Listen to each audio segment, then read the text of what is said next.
Organic ആയിട്ടുള്ള കണ്ടന്റുകളിൽ മാത്രം വെച്ചുകൊണ്ട് 0 ആഡ് സ്പെൻഡിൽ 100 കോടി രൂപയുടെ ബിസിനസ് ചെയ്തു. നമ്മുടെ ഷെഫ് പിള്ളയുടെ വീഡിയോ നമ്മുടെ അംബാസഡർ മീറ്റിനല്ലായിരുന്നു, അതെ, മീറ്റിന് പുള്ളി തന്നെ പറഞ്ഞത്. ലൈക്ക് ലിറ്ററലി ആലോചിച്ച് നോക്കി, ഷെഫ് പിള്ള എന്ന് പറയുന്ന ഒരാൾ ഒരാഡ് പോലും റൺ ചെയ്തിട്ടില്ല.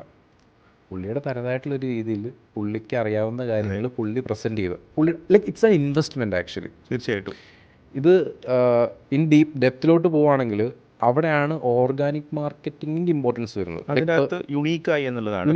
എല്ലാ കോണ്ടന്റുകളിൽ നിന്ന് വ്യത്യസ്തമായത് താങ്ക് യു സോ മച്ച്, ഒരു ടോണ്. ഇപ്പോൾ ഓർഗാനിക് മാർക്കറ്റിങ്ങിൻ്റെ ഇമ്പോർട്ടൻസ് എന്താണ് പലർക്കും ചോദിക്കുക. ഇപ്പം പേഴ്സണൽ ബ്രാൻഡിങ് ചെയ്യുന്ന ഒരാൾക്ക് പെയ്ഡ് മാർക്കറ്റിംഗ് ചെയ്തിട്ട് പേഴ്സണൽ ബ്രാൻഡിങ് ചെയ്തൂടെ എന്നുള്ളൊരു ക്വസ്റ്റ്യനാണ്. അതെ, അത് ചെയ്യാൻ പറ്റില്ല. ചെയ്താലും നിങ്ങൾക്കത് പ്രോപ്പറായിട്ടൊരു ഗ്രോത്ത് ഫേസിലോട്ട് വരണമെന്നോ ആൾക്കാരിലോട്ട് ഇറങ്ങി ചെല്ലാൻ പറ്റുമെന്നോ ഒരു ഉറപ്പില്ലെന്നല്ല, പറ്റത്തില്ല. കാരണം നിങ്ങളുടെ മുന്നിലോട്ട് 2 കണ്ടൻറ്റ് വരികയാണ്.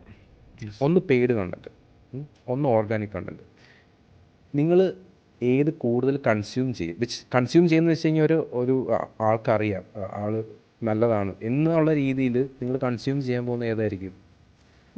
ഓർഗാനിക് ആയിരിക്കും. പെയ്ഡ് ആവുന്ന സമയത്ത് ആൾ പൈസ കൊടുത്തിട്ടാണ് ഇതെൻ്റെ മുന്നിലോട്ട് കൊണ്ടുവരുന്നത് എന്നുള്ളൊരു ഫീലാണ് എല്ലാവർക്കും. കുറച്ചുകൂടി പ്രജുഡൈസ്. നമ്മൾ എത്ര paid marketing campaigns page follow ചെയ്യുന്നുണ്ട്?